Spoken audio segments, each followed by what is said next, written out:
Y a esta hora quiero darle la bienvenida a Germán Rodas, coordinador de la Comisión Nacional Anticorrupción. Él está en los estudios en Quito. Gracias por estar con nosotros. Buenos días.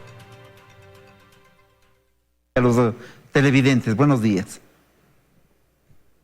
Un buen día para usted también. Bueno, al día de hoy, cuando ya han pasado prácticamente 2 semanas desde que fuimos a las urnas, todavía hay papeletas por procesar, no hay una proclamación de resultados, acuerdos que se convirtieron en acuerdos resquebrajados después de solamente unas horas de haber logrado mantener una posición quizás de conciliación entre candidatos que esperan se defina quién pasará a la segunda vuelta electoral.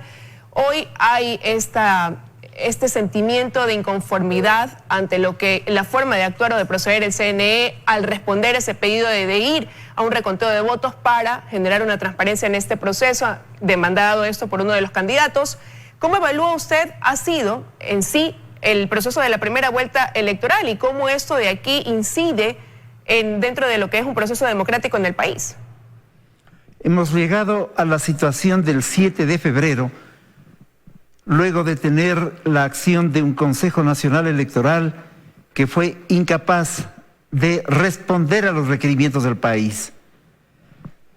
Un software que nunca fue auditado por parte de ellos, una serie de designaciones y de nombramientos internos que les dividió entre 3-2, 4-1 para esas designaciones de personajes que no tenían ninguna capacidad técnica para enfrentar el proceso eleccionario, la distribución a manera de pastel de las diversas provincias del país para que estén allí representantes suyos o de algunos sectores en la conducción de las juntas provinciales, de tal suerte que lo del 7 de febrero es simple y llanamente una foto, el resultado de un manejo inadecuado por parte del Consejo Nacional Electoral.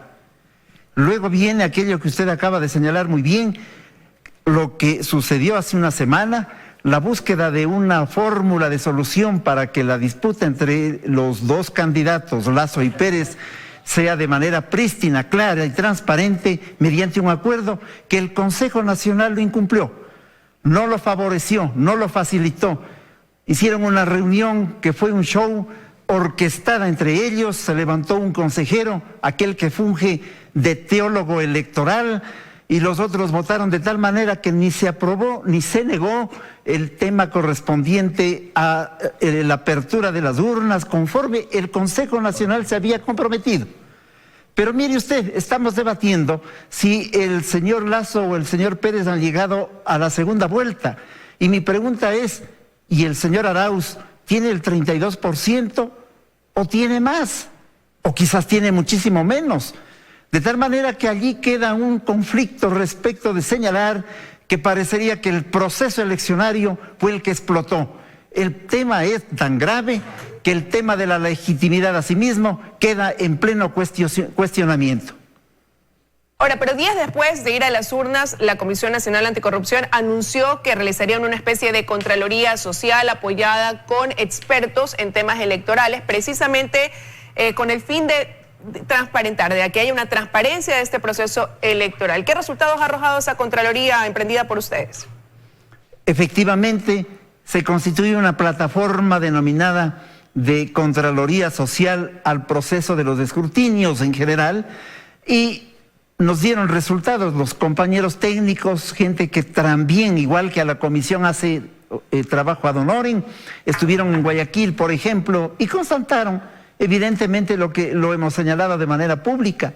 Primero que había un desconocimiento en las juntas receptoras para hacer, saber cómo se llenan las actas correspondientes, una serie de irregularidades, los candidatos no podían ingresar al recinto electoral, etcétera, etcétera. Estos elementos nos permitieron advertir de manera pública que había más que elementos suficientes para plantear las irregularidades y señalar, como lo ha señalado todo el país, que hay que recontar los votos nuevamente. En la provincia de Los Ríos, la propia comisión presentó una denuncia que llegó a la fiscalía, se encontraron votos, paquetes de votos y actas allí en la vera del camino. En Manabí, La Comisión Anticorrupción Núcleo de Manabí ha hecho denuncias en igual sentido. Allí es más grave la circunstancia. Hicieron un acuerdo con la universidad dirigida por el suegro de uno de los candidatos, del candidato del partido número 1, de tal suerte que parecería que todo estaba mal. A ello agréguense el planteamiento de los candidatos, que sé que además se ha sumado ya el candidato de la izquierda democrática, porque también yo me pregunto, ¿y no será que esa candidatura que tiene alrededor del 16% no tendrá más?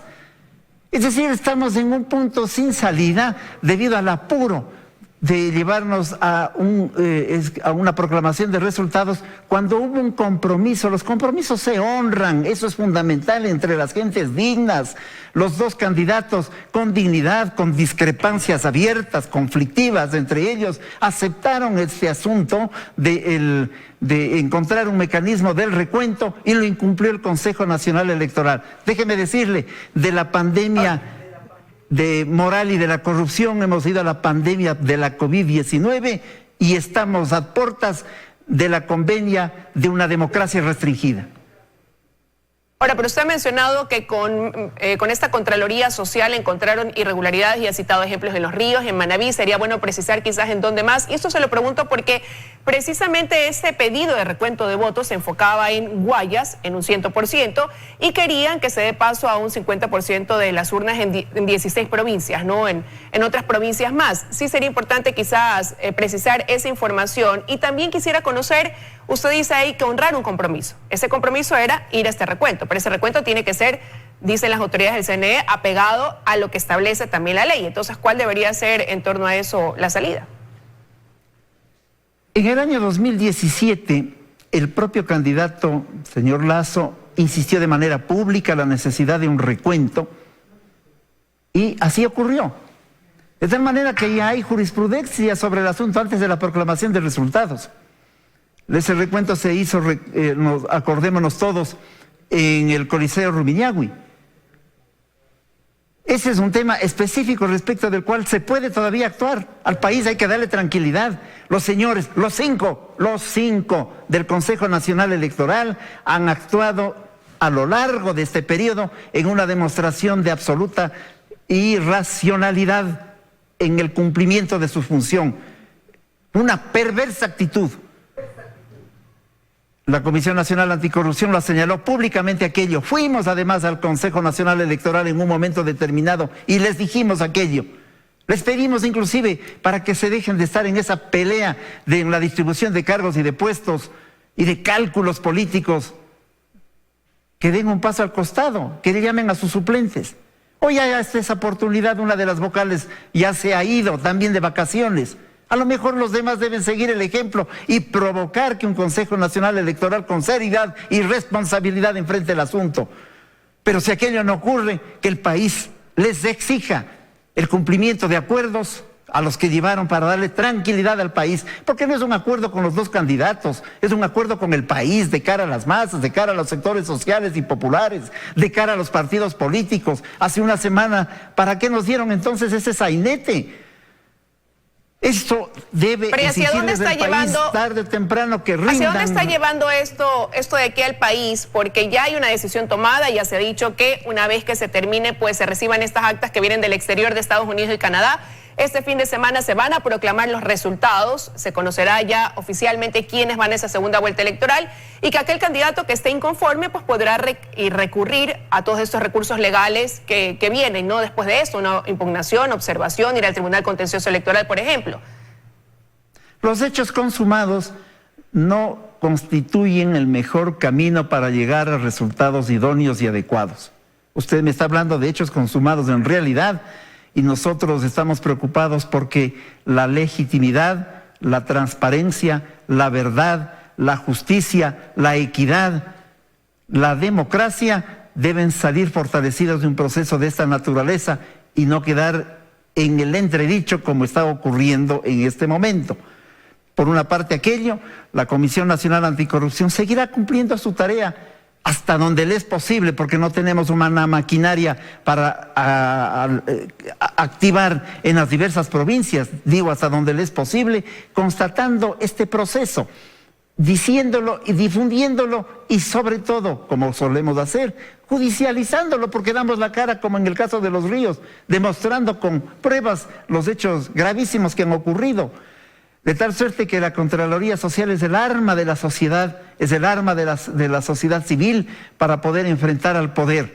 El poder evidentemente tiene la fuerza y la fortaleza, no siempre de la razón, sino la fortaleza y la fuerza de no mirar la realidad cotidiana de este país con una mirada de futuro, de democracia, de auténtica búsqueda de la participación de la sociedad.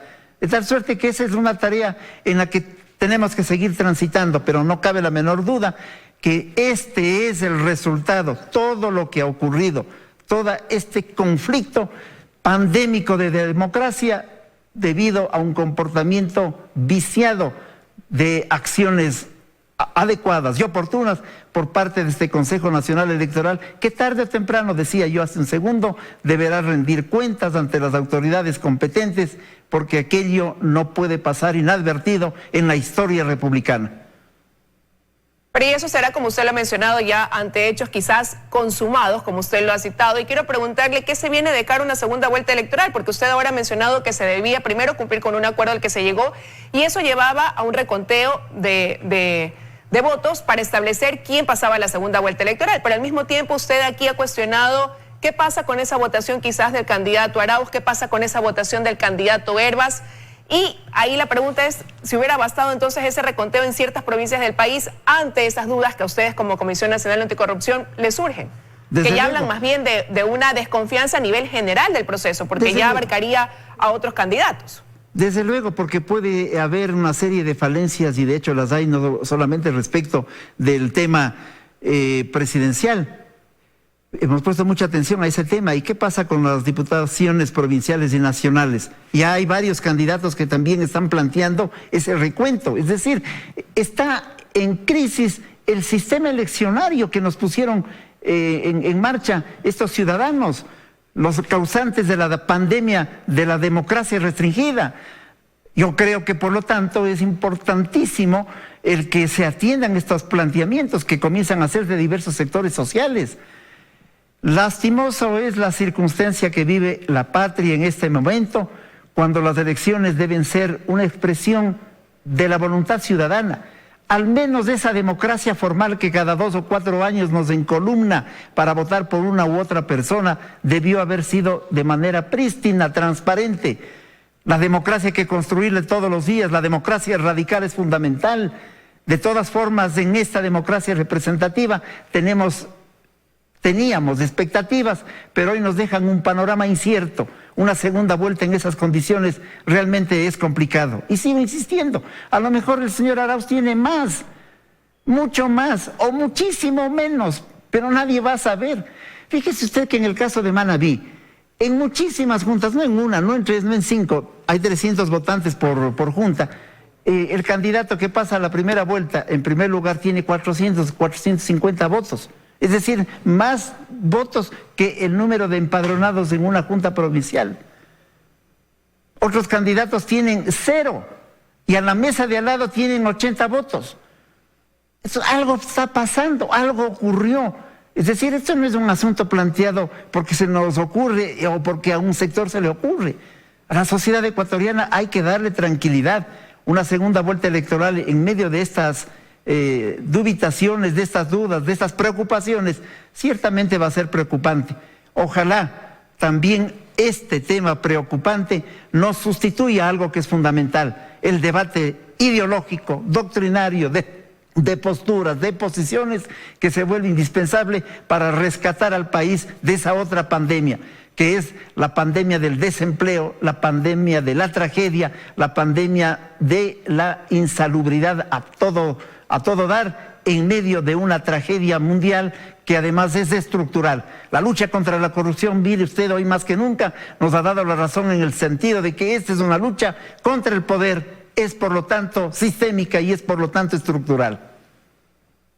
Y esos son los grandes retos que tendrá que asumir también quien llegue precisamente a gobernar y que lo hará a partir de mayo. Pero ¿se dan los tiempos de aquí a una segunda vuelta electoral para darle al país esa sensación de tranquilidad, de que hay un proceso totalmente transparente y la garantía de que efectivamente pues quien llegue a estar en Carondelet a partir de mayo es el resultado de esa votación y el reflejo de esa votación de un país? Bueno, ya la primera vuelta electoral nos ha dejado una profunda intranquilidad. De hecho, quienes vayan a la segunda vuelta van a tener que remontar esa intranquilidad sobre la base de ¿qué? De convencernos que el resultado fue diáfano y transparente, con el mismo Consejo Electoral. De tal manera que la intranquilidad se va a volver una especie de crisis permanente sobre la conciencia ciudadana en la medida en que las cosas no se han transparentado. Y todavía estamos a tiempo. Todavía estamos a tiempo. En 48, 72 horas se pueden constituir las juntas de manera, las acciones inmediatas para abrir, como se comprometieron por honor y por dignidad, primero los candidatos frente al Consejo Nacional Electoral y los señores del Consejo Nacional frente a la población ecuatoriana. De tal manera que todavía voluntad. hay tiempo para darnos tranquilidad en el largo trayecto de la construcción de este Estado Nacional que no puede disolverse en medio de las acciones perversas de aquellos que no les importa la patria, que no les importa el destino del Ecuador. Y termino preguntándole, ¿qué se requiere? ¿Voluntad? Voluntad, deseo de hacer las cosas bien, amor a este país, sobre todo certezas de que la democracia que no hemos sido convocados tiene que ser vigorizada y desde luego transparencia, equidad. Esto es importante. Este es el elemento clave en la conducta de los ciudadanos, en la conducta de los que ejercen el poder, en la conducta de todos los ecuatorianos. Den un ejemplo a los jóvenes de este país, que las palabras de honor que se empeñan de manera pública se las deben cumplir, no hacerles otra forma de corrupción. Germán Rodas, coordinador de la Comisión Nacional Anticorrupción, ha estado con nosotros esta mañana. Gracias por habernos acompañado en los desayunos de 24 horas. Gracias a usted, muy gentil. Buenos días.